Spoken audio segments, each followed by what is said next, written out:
કાશીનો એક પંડિત છે ને વિદ્વાન એક બાપુ નીકળ્યો 4 વેદ 6 શાસ્ત્ર 18 પુરાણ ને 108 ઉપનિષદ નો અભ્યાસ કરી અને આખી દુનિયામાં જ્યારે વિચરવા નીકળે અને એકો એક રાજવાડામાં જાય અને રાજાને વાત કરે કે તમારી પાસે કોઈ વિદ્વાન બ્રાહ્મણ હોય, સાધુ હોય, કોઈ જ્ઞાની પુરુષ હોય, મારી સામે સત્સંગમાં બેહાડો, હું ગમે એને હરાવી દઉં, અને જો હું મને હરવી દે તો મારી પાસે સોનાની ગાયો જે છે હું તમને આપી દઉં.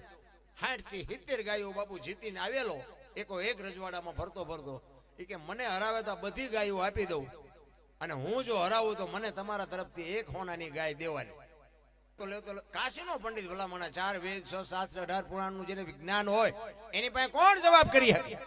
એ ફરતો ફરતો જામનગર સ્ટેટમાં આવે, જામનગર દરબારને વાત કરી કે હું આવી રીતે પંડિત છું, કાશીથી ભણીને આવ્યો છું, મારા સામે કોઈ પણ બેહારો અને એ જો મને હરાવે તો મારી આ બધી ગાયો તમને દઈ દઉં, અને હું જો હરાવું તો મને એક ગાય તમારે સોનાને દેવાની. રાજા કે કાંઈ વાંધો નહીં, મારે જેટલા રોટલા કૂટે છે આમાં મને ખબર તો પડે કે જેટલા વિદ્વાન છે એ ગામના બધા સાધુ બ્રાહ્મણો વિદ્વાન જ્ઞાની પુરુષો હતા ને કીધું કે ભાઈ આપણે એક બ્રાહ્મણ સાધુ આવ્યા છે, પંડિત આવ્યા છે, એમની આમે સત્સંગમાં બેહવાનું છે. બધાને પરસેવો વળવા માંડ્યો. એ કે હારું આપણે હારી જઈશું તો રાજા આપણને હેરાન કરશે. એ કે 15 દિવસ પછી રાખો. રાજાએ કીધું એ પંડિતને 15 દિવસ પછી રાખો, 15 દિવસ પછી પ્રોગ્રામ રાખશું. આ વાત એક નાના એવા ગામડામાં સારંગધર કરીને એક બ્રાહ્મણ રે, નાની એવી 10 વીઘા ખેતી, ઉભા થવાના બેહવાના વારા કરે એવા બળદિયા, ગરીબી ભરડો લઈ ગયેલી, અને એ જામનગરમાં હટાણું કરવા આવ્યો. અને દુકાન વાળા શેઠે કીધું કે સારંગધર રજવાડામાં જવાનું છે? કે ના બાપા, રાજવાડામાં મારે શું કામ છે, રાજા મને ઓળખે ને રાજાનું મારે કામ નથી. એ કે એમ નથી, પણ અહીંયા એક પંડિત આવ્યા છે અને આવી રીતે હોનાની ગાયું કે દે એને હરાવી દે તો કે એમ એને એમ થયું કે એને હું હરાવી દઉં. એક ગામડાનો બ્રાહ્મણ, ગરીબી ભરડો લઈ ગઈ છે, મેલા ગેલા લુગડા છે, અને કાંઈ જાતનું વેદનું શાસ્ત્રનું પુરાણનું કોઈ જ્ઞાન નથી. અને રાજા પાસે આવીને કીધું કે મેં એવી વાત સાંભળી છે કે પંડિત આવ્યા છે. તો કે હા. તો કે એના સામે મને સત્સંગમાં બેહાડજો ને. રાજા કે કાશીનો પંડિત છે, આ તારી ઘોડે કઈ આંકડા મૂળિયા નથી કાઢો ખેતરમાં, આયા નો બેહાય, નાનું તારું કઈ નો. એ કે પણ મને બેહાડજો ને, હું નહીં આબરૂ જવા દઉં, મારો નાથ આબરૂ નહીં જવા દે. ઈ તે દિવસે 15 દિવસનો ટાઈમ ને બધો નક્કી થઈ ગયો, અને બ્રાહ્મણ આવીને બેહી ગયો, અને પંડિત આવ્યા, આસન નખાણું, આસન માં પંડિત ને બેહારે, બીજું આસન નાખી, અને રાજાને પંડિત કે છે કે મારી સામે કોણ બેહે છે?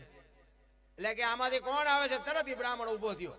એ કે બાપુ હું આવું. હું રાજાને એમ થયું કે મારી આબરૂ ના ધજાગરા ઉડાડશે. એ કે બાપુ આબરૂ મારો હાથ નહીં જવા દે, મને અહીંયા બેહવા દો.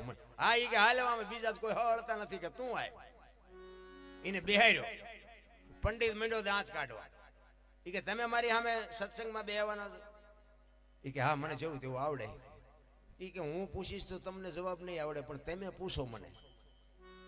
બોલો સારંગધર કે કામ થઈ ગયું. એટલે સારંગધર કે પૂછું? તો કે હા. એ કે આડી વાગે, ઊભી વાગે, વાગે કાપી નાખી, બાળ્યા પછી બોલે નહીં, સારંગધરની સાખી, આનું શું થાય મને કહો. પંડિત બાપુ ઘુમરે સડી ગયા. એ કે ફરીને ગયો તો? એ કે આડી વાગે, ઊભી વાગે, વાગે કાપી નાખી, બાળ્યા પછી બોલે નહીં, સારંગધરની સાખી. પંડિત કે આ તો મારું બધું ચય ન થયું. અને સારંગધરે કે આ હું મારો વાસુકી દાદો બે જાણે છે બેટા મારા, તારે મથું અહીંયા મથને જડે તો બામણ મટી જવું. કે ઘણા ઘુમરા માર્યા પણ આ જડે, ખિસ્સાનો વેદ હોય જડે કોઈને પાસે. ઓલા પંડિતે બાપુ ગાયોનો ઢગલો કરી દીધો કે આ ગાયું બધી, અને બાપુ સીટીઓ રાડ્યું દેકરા ગયેલા, આપણો બામણ કામ કરી ગયો, આપણો બામણ કામ કરી ગયો. રાજા રાજી થઈ ગયા, ગાયું બધી આપી દીધી.